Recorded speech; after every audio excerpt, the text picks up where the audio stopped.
Hello, everyone. Welcome to another episode of the Dugout podcast. This is Prince. We are celebrating Black August with a few episodes. I'm currently away from my dear beloved co host, Jordan, and we decided to do each of our own Black August episodes to kind of commemorate this month, talk about some things related to Black August that we're interested in, and really just engage with it because this podcast is about Black anarchism, and Black August is a very important commemorative month and period, and it is important to talk about. So if you haven't checked out Jordan's episode by now, or if it's coming out, stay tuned for that.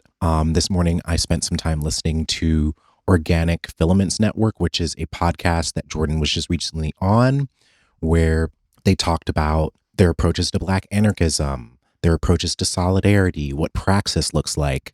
And I found it a really grounding and beautiful conversation where my co-host got to spit. So if you haven't checked that out, you should check it out. It's definitely going to be on our social media feeds, and I'll be sure to try to include a link to that in the show notes here if you haven't checked it out. We are going to be talking about Black August. Black August is a month of commemoration. It's a month to celebrate political prisoners, Black political prisoners. There are a few questions about Black August that I kind of want to talk about. And here they are. So the first question is, when did I kind of learn about Black August? I honestly really can't remember. It was definitely after college, definitely after I was like reading a lot of Black liberation literature around like 2016. I feel like I probably learned about it when I was in Seattle or during like, honestly, maybe I learned about it around like 2017. So I remember in Ohio, I had friends that hosted an abolition conference, and I do remember there being discussions around Black August there. But in all honesty, for me, growing up in like a predominantly like Black neighborhood, Black schools, I think this question about when did you first learn about Black August, it is deeply connected to, are we actually learning about these histories? Are schools teaching us them? Do they want us to engage in them? I would argue not. I didn't really learn anything specific about Malcolm X until college, other than like, he was angry. He was an opponent to Malcolm X or Martin Luther King. And so I could say the same for like Black Power and Black August. Like, to commemorate Black political prisoners, I think goes against the ethos of how Black people are assimilated into this country. And so honestly, I will say I probably didn't learn about it until like I was like 21, 22, honestly. Next question is, how has Black August changed over the course of your life, both personally and in the movement around you? I think the rise of BLM has shifted a lot, and I think it has brought forward more contemporary discussions around the carceral state, around the prison industrial complex, around the notion of a political prisoner. And I also think the abolition discussions and discourse and demands of 2020 and the years preceding really did kind of speak to some of the challenges of like looking for the more ideal victim or wanting to free people that are only unjustly incarcerated. Like, what if someone did rob a bank? What if they did expropriate? Like, break those fucking niggas out. Like, people deserve to not be in jail. Break the niggas out. Get them out. And so I think about that. I think maybe on some level, our discussions around political violence and the viability of the carceral state and relying on logics of freeing people through these state sanctioned systems, I think a lot of that is being challenged. And I don't really think on an organizational and tactical level, I see like people breaking people out. But I do think under a Trump presidency, this might need to be more of a reality and consideration for sure. And then what are some key figures you'd like to highlight, books or media? I would definitely say read Ready for the Revolution, read The New Jim Crow by Michelle Alexander, read any memoirs by like Black liberation folks or people that spent time in prison, the autobiography of Malcolm X, um, Assata Shakur, an autobiography, Kawasi Balagoon, A Soldier's Story, Panther Babied by Jamal Joseph, Taste of Power by Elaine Brown. I think all of these periods of time read about these prisoners, and then also read contemporary like literature by folks that are incarcerated. Like, I think of a book that really changed my life after college was Condemned by, I believe, Boumani Shakur. And that was a really beautiful text that honestly I should reread one of these days and revisit because it really did move me. And then I think also like if you need a piece of media that can really ground you, check out Black Power Mixtape. And once again, a lot of these resources are going to be linked in the show notes or on our website where we have all kinds of educational modules. I can't wait. And before we dig into the more meat of this episode, I want to break down some definitions of Black August. And this is from a website that's titled Black August, a celebration of freedom fighters. And it reads some background and history. And this is Black August, Freedom, a celebration of freedom fighters by Doc Holliday. And it reads, Black August originated in the California penal system in the 1970s. Many significant events in the new African nation's struggle for justice and liberation have occurred in August. The commemoration of Black August particularly hails the advances and sacrifices of Black freedom fighters. Following are several pages of authentic information on Black August provided by Doc Holliday, an original comrade of George Jackson and a longtime figure in the Black liberation and prison struggle. Doc is presently in prison in Marion, Illinois. The month of August gains special significance and importance in the Black liberation movement, beginning with the courageous attempt by Jonathan Jackson to demand the freedom of political prisoners, prisoners of war, of which the Soledad brothers' case brought to the center of attention. On August 7, 1970, Jonathan Jackson, William Christmas, James McLean, and Rachel McGee were gunned down at Marion County Courthouse in that attempt for freedom. Though this rebellion was put down by the gory pigs and their agents, it was internalized within the hearts and minds of the people on the outside in the larger prison, as well as those in the concentration camps prison, internalized in the same fashion as we honor other African freedom fighters who sacrificed their lives for the people and the liberation. And it goes on to read, on August 21st, 1971, almost exactly a year following the slave rebellion at Marion County Courthouse, George L. Jackson, older brother of Jonathan Jackson, as well as one of the Soledad brothers, whose freedom was the primary demand of the Marion Rebellion, was assassinated at San Quentin Prison in an alleged escape put forth by prison administration and the state to cover its conspiracy. Comrade George Jackson was a highly respected and purposely influential leader in the revolutionary prison movement. Jackson was also very popular beyond prison, not only because he was a Soledad brother, but also because of the book he authored appropriately entitled Soledad Brother.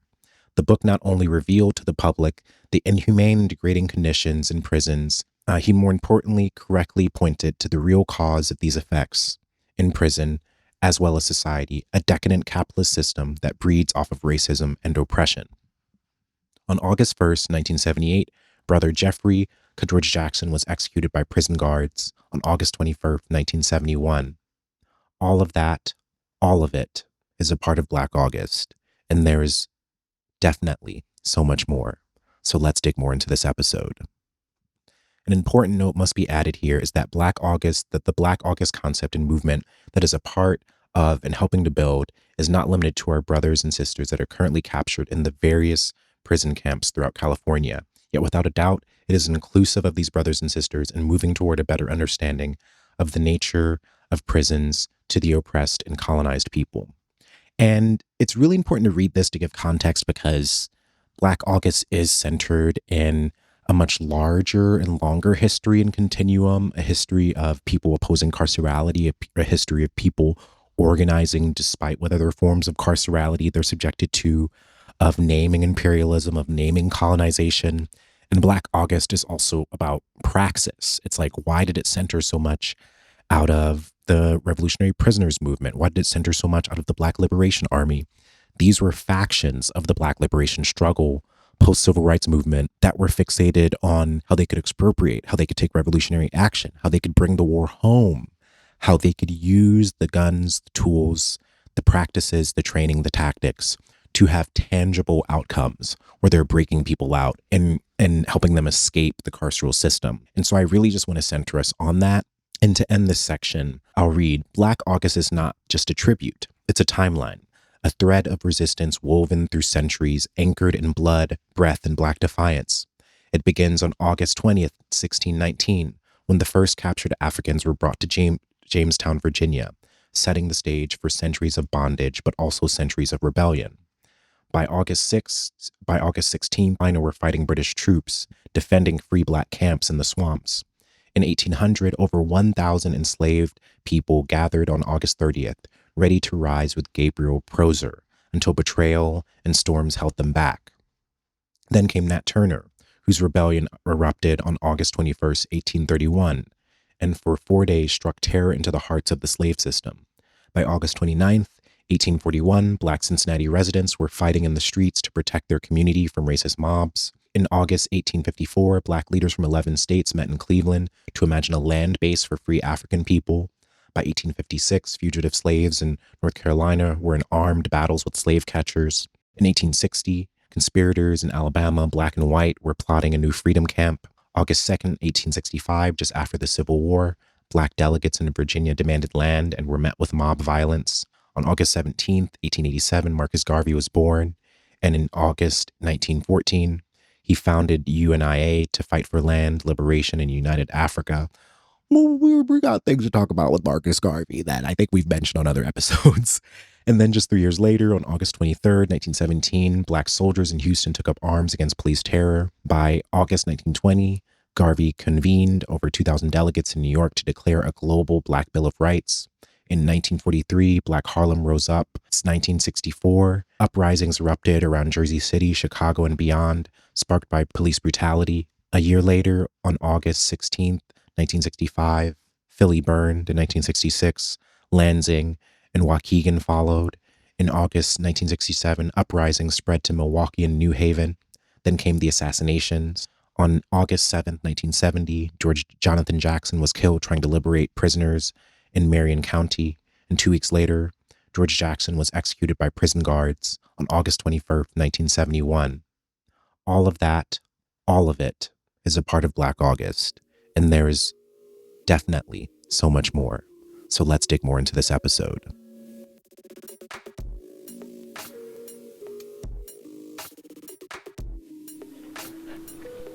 That's just like man. Nothing is wasted. Everything just takes a different form. What form will you take when you die? Shit. The next thing is Before Black Power was a slogan, before the speeches, before the surveillance, before he became Kwame Ture, there was a boy trying to find his place between Trinidad and the Bronx, between home and exile, between brilliance and rage. Today we're going back to the beginning to explore the early years of Kwame Ture, because no revolutionary arrives fully formed. They're shaped by displacement, by migration, by community, and by most of all, by family. Kwame Ture was born in Port of Spain, Trinidad, 1941. Like so many in the Caribbean, his life was shaped early by migration. When he was just 2 years old, his parents left for the United States, part of a wave of laborers trying to build new lives in the so-called land of opportunity. For nearly a decade, Stokely stayed behind, raised by his grandmother and his 2 aunts. And there's a really great book that I'll mention a lot throughout this. It's called Ready for the Revolution. It's pretty much one of the earlier comprehensive biographies about Kwame Ture. So if you haven't read it, I highly recommend it. There's PDFs online. I'll include them in the show notes.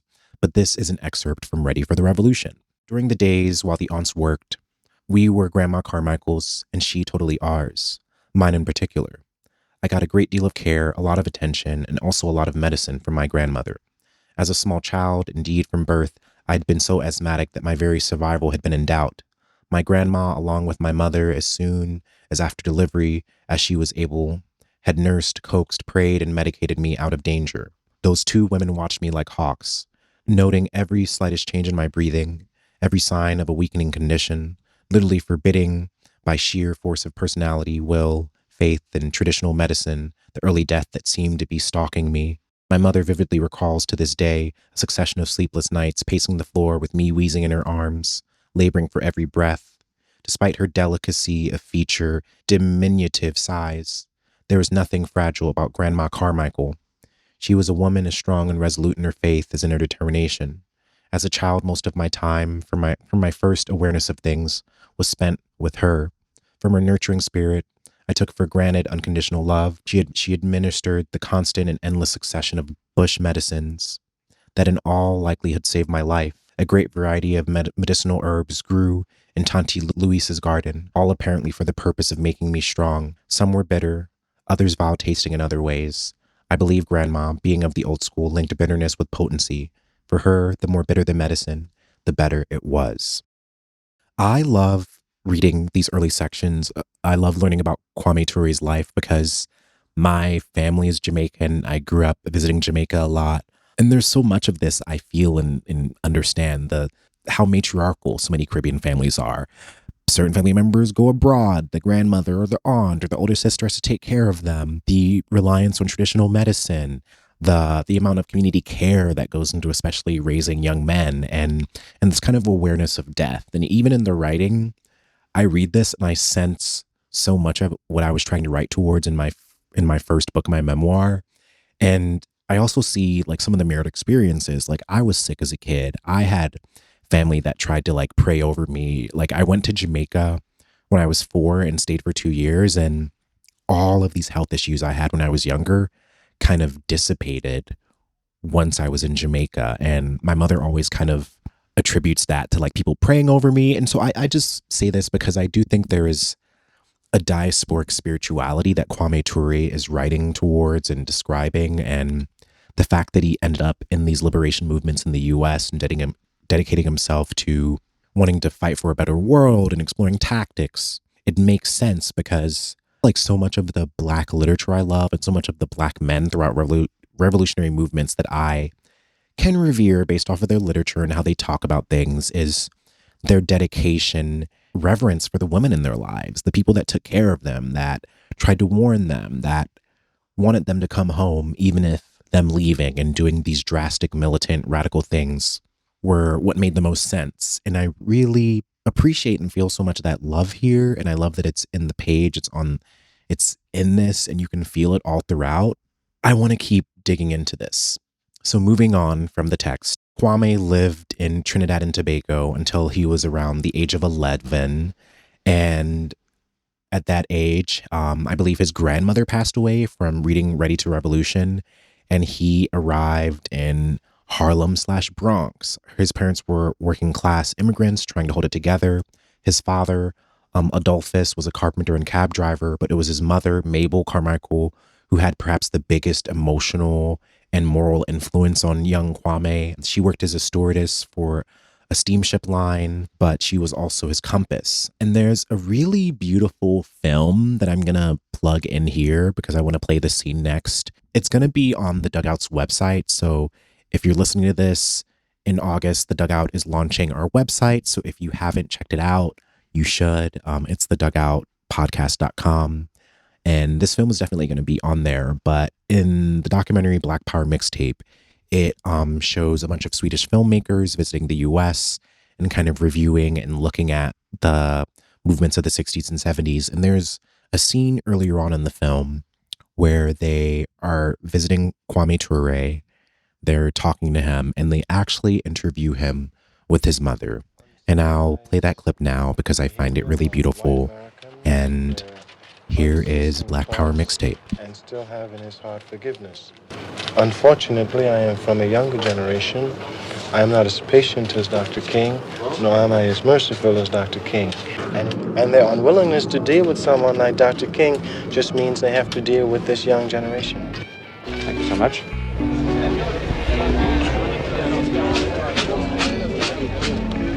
Chef Zini. Lackey. Guevaras tal i Alger. 65.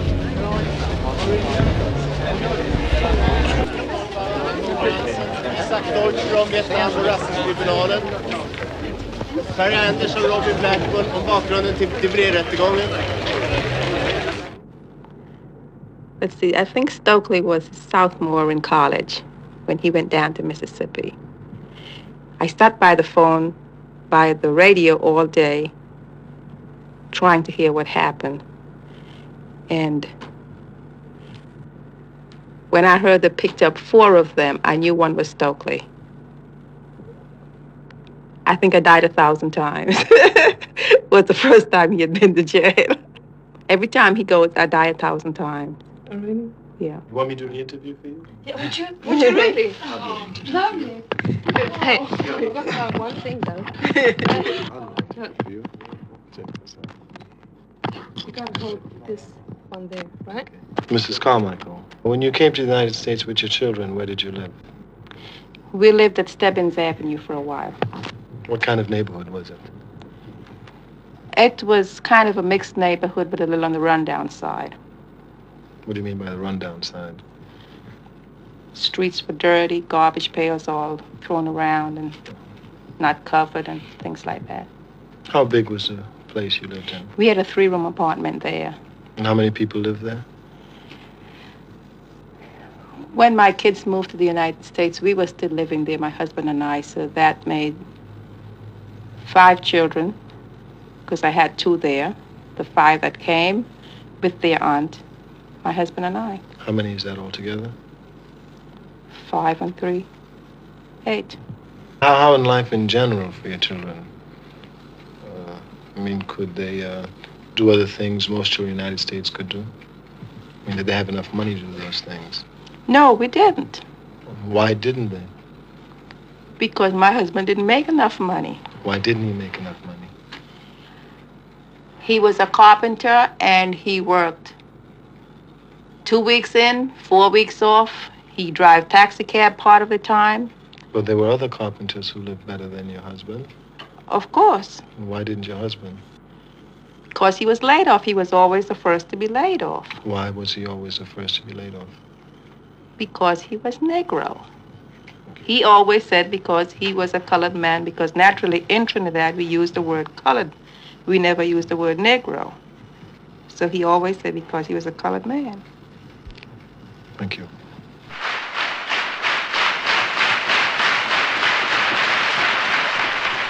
Are you going to return to the United States? I most certainly am. There are 50 million black people living in the United States, and those Africans have to be organized to fight for their liberation. Isn't there a possibility that you might end up in jail on your arrival? I was born in jail.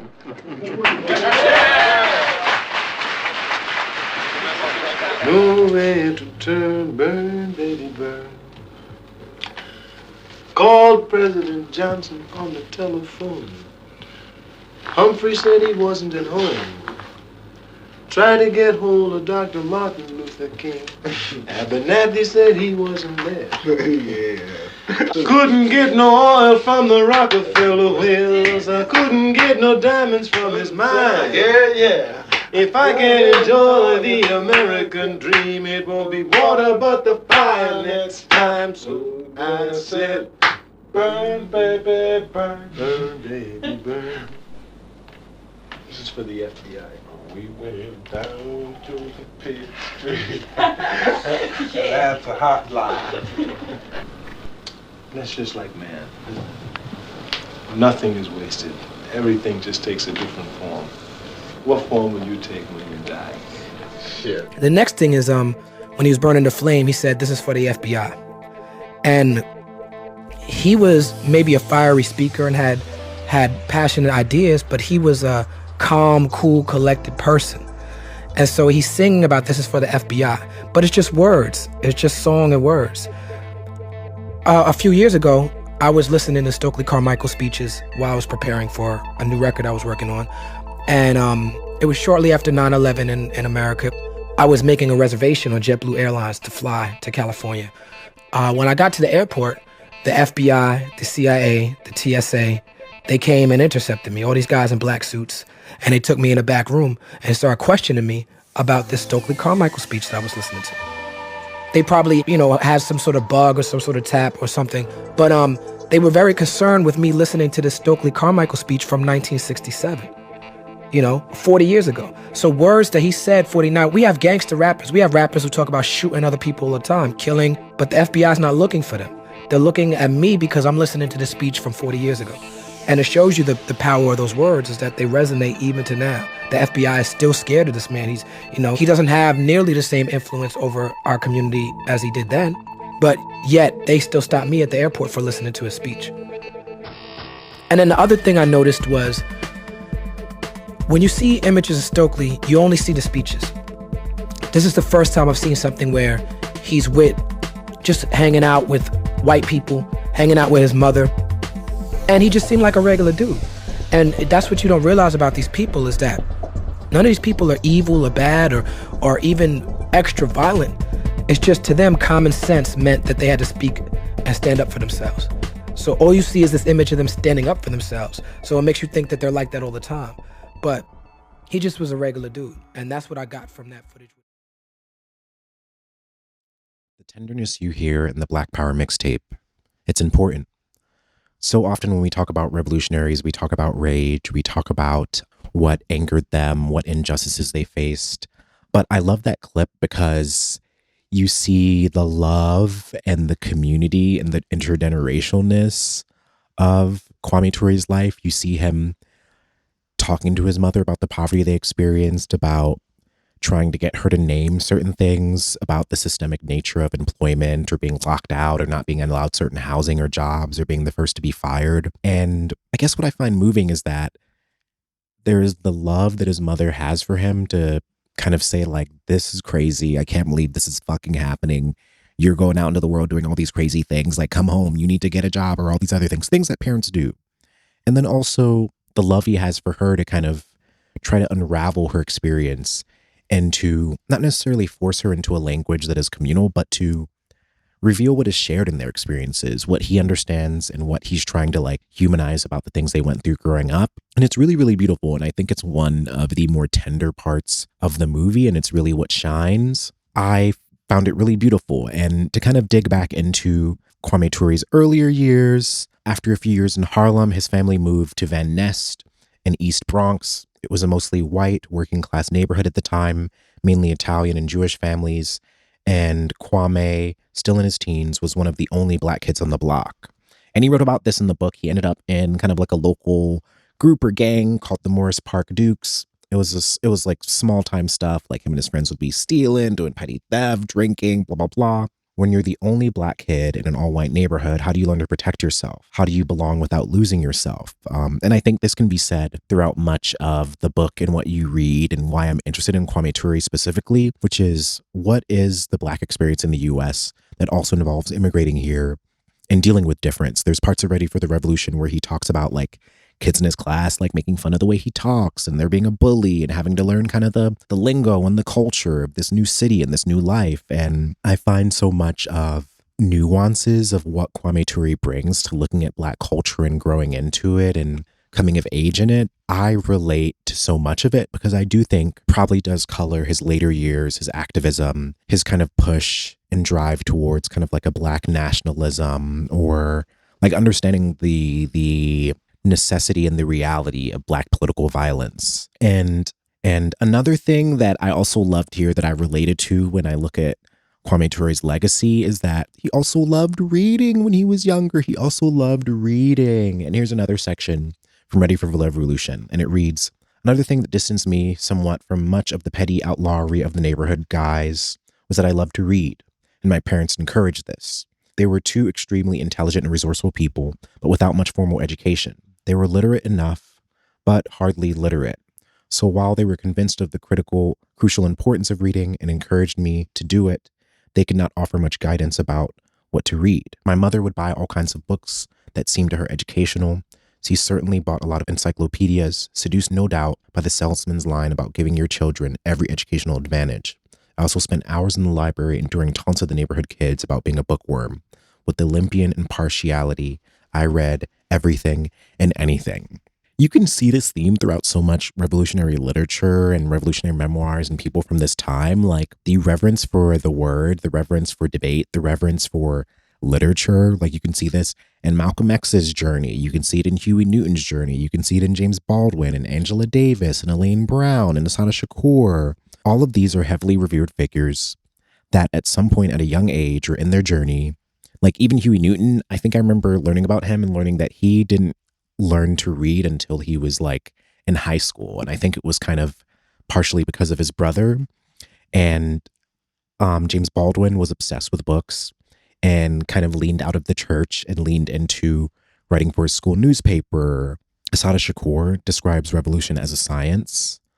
And Kwame Ture, he's known as an orator. He's known as the person that coined Black Power. He's known for his speeches and expressing ideas. And it's just so fascinating that at a very young age, he learned the very real and intrinsic value of literature. Like, read books, read it. In high school, he passed the entrance exam to the Bronx High School of Science, one of the most prestigious public schools in the country. He started attending in 1956 at the age of 15. At Bronx Science, surrounded by mostly white and Jewish students, Kwame stood out. not just academically, but socially. He had style, he had charm, he had a spark that people remembered. One of his classmates, the science fiction writer Samuel Delany, later spoke about the way Kwame carried himself with confidence, humor, and presence. And this kind of makes sense. Like, you learn about Kwame Ture later on, and you kind of see that he kind of is a figure that exists straddling between the civil rights movement and the Black Power movement. And I think that takes a lot of know-how. Moving on, Kwame didn't see himself in that world. He didn't want to be a doctor, engineer, or lawyer just to be accepted by white society. When he graduated in 1959, he made a choice that would change everything. He enrolled at Howard University, a historically HBCU in Washington, D.C. He had opportunities to attend elite white schools, but he chose a Black community, Black thought, and Black radicalism. At Howard, he studied philosophy. He had professors like Sterling Brown, Nathan Hare, Toni Morrison, before she became Toni Morrison. But his real education happened outside the classroom. He became known on campus not just for his intellect, but for his charisma, for his organizing political pranks, for his fierce sense of justice. He and his friend, Tom Kahn, once took over the Liberal Arts Student Council and used it to fund a full run of the Three-Penny Opera. Politics was theater, and Kwame knew how to direct a scene. By this time, the civil rights movement was reaching a boiling point. Kwame Ture joined the Nonviolent Action Group, Howard's chapter of SNCC, the Student Nonviolent Coordinating Committee. And through that, he met Bayard Rustin, one of the unsung architects of the civil rights movement. And we've covered Bayard Rustin a little bit on this, but Bayard Rustin was a pretty major influence on Martin Luther King Jr. and his perspective on revolutionary nonviolence. But eventually, Kwame would graduate Howard in 1964 with a degree in philosophy. But during his time there, when he was just 19, he joined dozens of other young folks and beyond who risked their lives to challenge the South's refusal to desegregate buses and terminals despite federal law. He rode straight into Jackson, Mississippi, walked into the whites-only waiting room, and was immediately arrested. The charge? Breach of peace. Digging back into Ready for the Revolution, he writes about Parchman Prison, the isolation, and the psychological warfare. Digging into the freedom rides, I think it's such an iconic and visceral part of the civil rights movement, and there's so much to philosophically explore. I remember reading Ready for the Revolution, and Kwame talked about getting arrested with some of the other freedom riders and talking to especially the white folks and their perspectives of the time. One of his comrades was basically describing having a comrade who was protesting the apartheid state in South Africa, who basically put his body on the line in order to stop a dark-skinned South African from being brutalized by this white mob. And so it's interesting because when we look at Kwame Ture, there is this reliance and drive for Black power and the need to kind of engage in those spaces. But I really do view the Freedom Rise as this period of time where I think he was willing to experiment and organize with different kinds of people and really understand that revolution is about not just theorizing, but about putting your body on the line and confronting these really systemic forms of violence. And there's a part in Ready for the Revolution where he's actually about to go to the Freedom Rides and he talks to his mother. And I just thought this was another like really sweet and interesting section as well. And it reads, Ready for the Revolution. Mae Charles was funny. I guess today you could call it denial. She was just so sure it had to be a joke. Don't run them kind of joke, boy. Think you can fool your mother so? I know you. School's over. I hear the noise. You calling from the bus station downtown. So you can walk in just now and laugh at me. I know you, Stokely. Mae Charles, this is for real now. Something I gotta do. I only ask one thing. If the press should contact you, just tell them you're proud of me, okay? Get out of here. You chatting nonsense.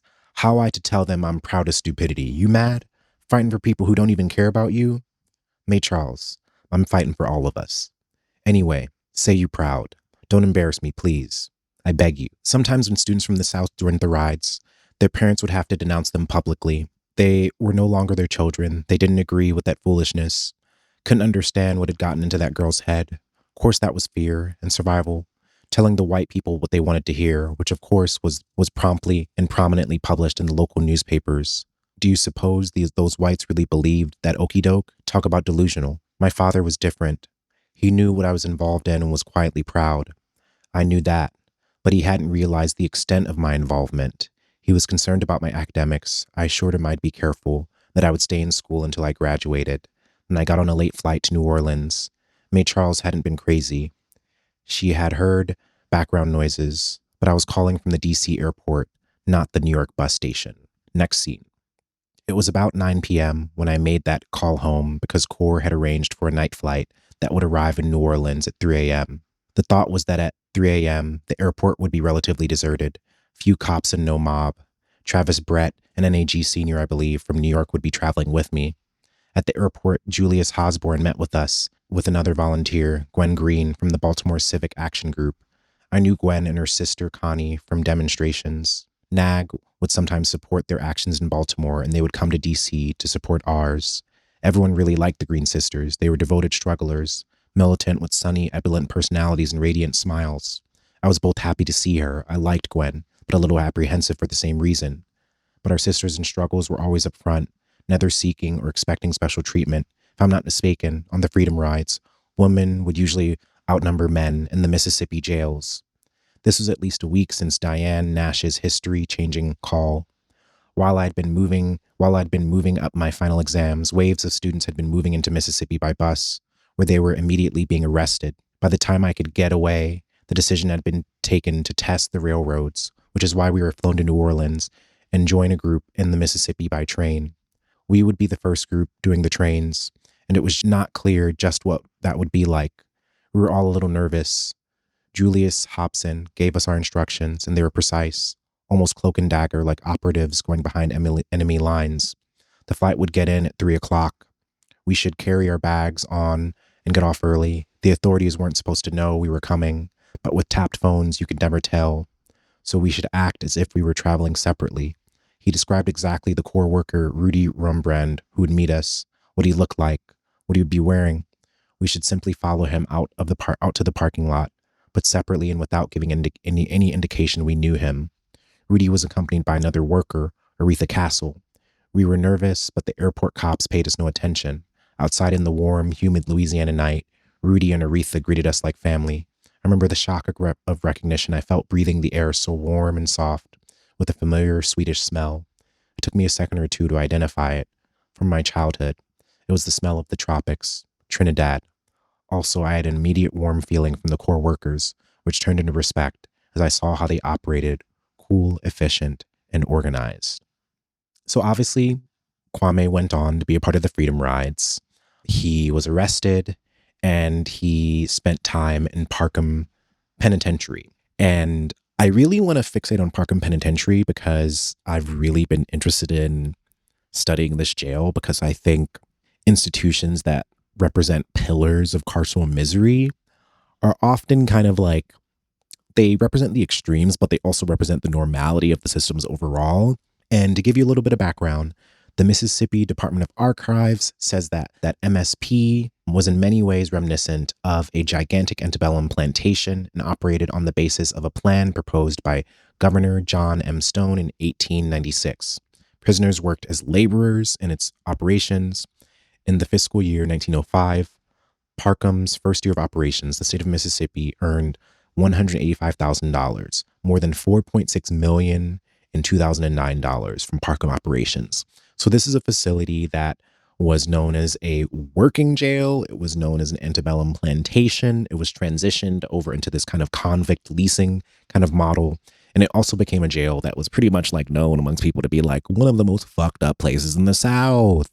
And there is a part of Ready for the Revolution that I have read for another video about policing and plain compliance and Parchman Penitentiary that I'll insert here.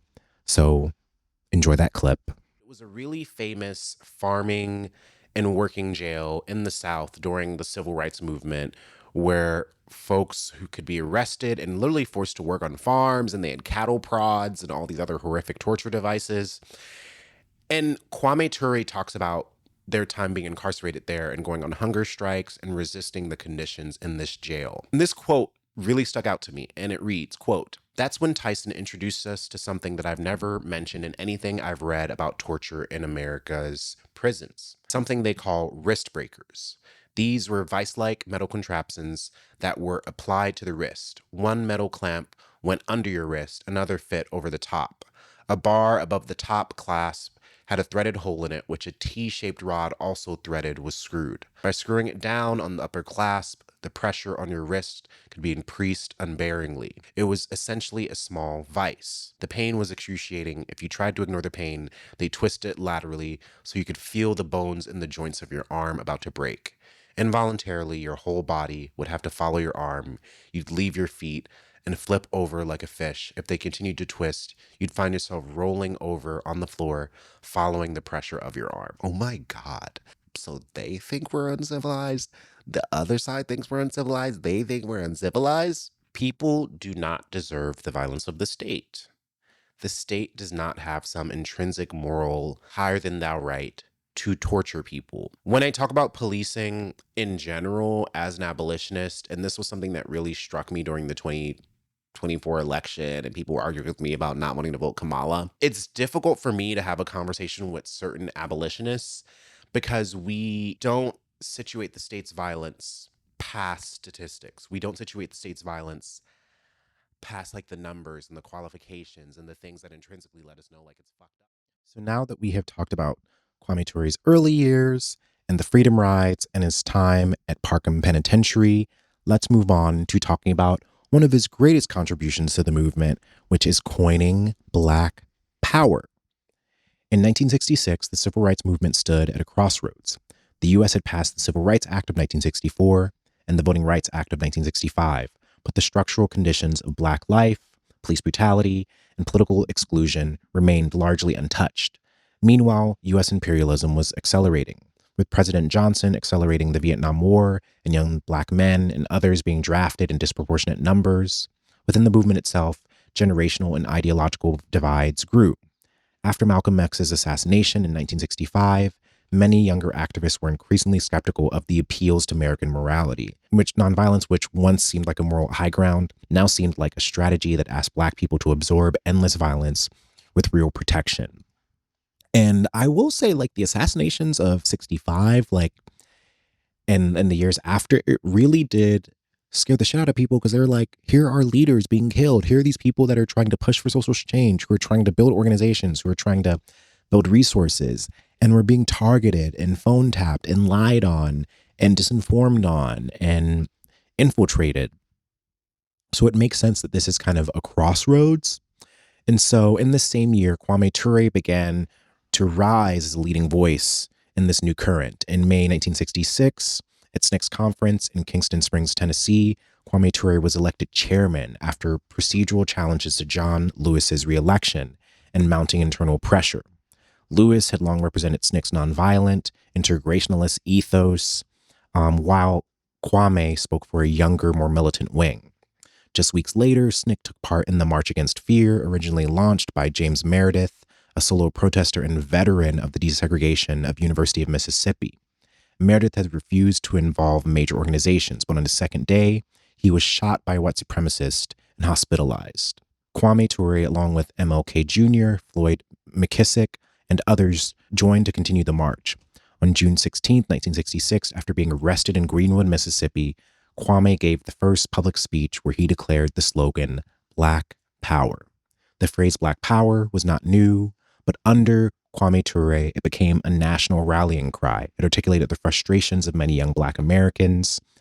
And I also think this period of time is interesting because when you read Reverie for the Revolution, you kind of see how Ture respected King, how he was trying to push the movement to be more militant, how King was trying to stretch towards criticisms about Vietnam. Those criticisms eventually, in a lot of people's minds, led to King being assassinated because he was fixating not on racial justice issues solely, but on imperialism and internationalism.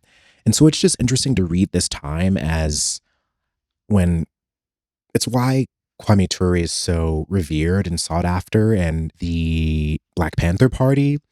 And so I just think it's interesting how all these politics existed alongside each other and how Black Power became such a central thing. And this fed more into Kwame Ture speaking out more about the Vietnam War at the SCS conference at UC Berkeley in 1966. Kwame challenged white student radicals to match the Black movement's courage. And we can go on. And I just think Kwame Ture is such a vital and central figure And I'll kind of round out this kind of discussion and exploration of him by saying that there's a lot more about him that I want to learn. I want to learn about his relationship with the Black Panther Party, all of the drama that they had, how I believe they said it was Bobby Seale or Eldridge Cleaver that kind of like ousted Kwame. Kwame eventually went to like Ghana, I believe, and was trying to work on internationalist kind of organizations and struggles. And I do kind of get the sense that like public perception around him shifted in his later years because I don't know, I really need to dig into his later years more, and that will probably be another episode because I genuinely am like, what happened in his later years and why do I have the sensibility that if people kind of say like, oh, he kind of lost it. I don't really understand. I don't really know. I mean, I even remember reading out there that people say like the CIA gave him cancer. I'm not trying to spread a disinformation. I'm just kind of saying that I'm interested in his later years and I've studied a lot of his earlier years. And I'm really grateful that something like Ready for the Revolution exists. But I can say recently I was at a conference and I got to meet some Black elders that were in community with Kwame Ture. And a few of them did talk about how they're glad that Ready for the Revolution is out there to some degree. But from knowing Kwame, it's said that this book was written in accordance with like a writer, kind of similar into the style of how I believe Malcolm X worked with Alex Haley to work on the autobiography of Malcolm X. And these Black elders were just kind of saying, like, I always wanted Kwame to write a book about his life, to talk more about his time in South Africa, to talk more about his struggles against the apartheid. And so I think that's something that I want to eventually cover on the podcast down the line, hopefully. And I am interested in just like coloring more of his life and having there be more resources about Kwame Ture out there. Because I really am genuinely surprised there's not like a beautiful, intense, like really in-depth researched and executed documentary about him. It just actually kind of confuses me. Like there's stuff in, I believe, Eyes on the Prize about the freedom rides. He's in Black Power mixtape. I'm sure he's in some other biopics and other things over the recent years, but like a definitive work that's more contemporary about Kwame Ture, I haven't seen it. And maybe some of that has to do with like my perception of maybe his later years and his reputation kind of being up for challenge, but I also do want to understand more. But to end this Black August exploration, thank you for listening to this Black August episode. I'm going to end this off before my computer dies. Write a letter to someone who is incarcerated. Do something with an abolitionist organization in your city or your community. Read a book or watch one of these pieces of media with your friends. Engage, talk, plan, act. Happy Revolutionary Black August. Hey listeners, this is the Dugout, and we're all about sharing Black radical history and ideas to spark learning and action. If you've gained something from these conversations, you might want to consider supporting us on the Patreon. Your support helps us cover production costs, bringing on amazing guests, and create resources for deeper education. Plus, you'll get early access to the interviews and exclusive reading episodes. Head to patreon.com/thedugoutpod and join. Keep this work going.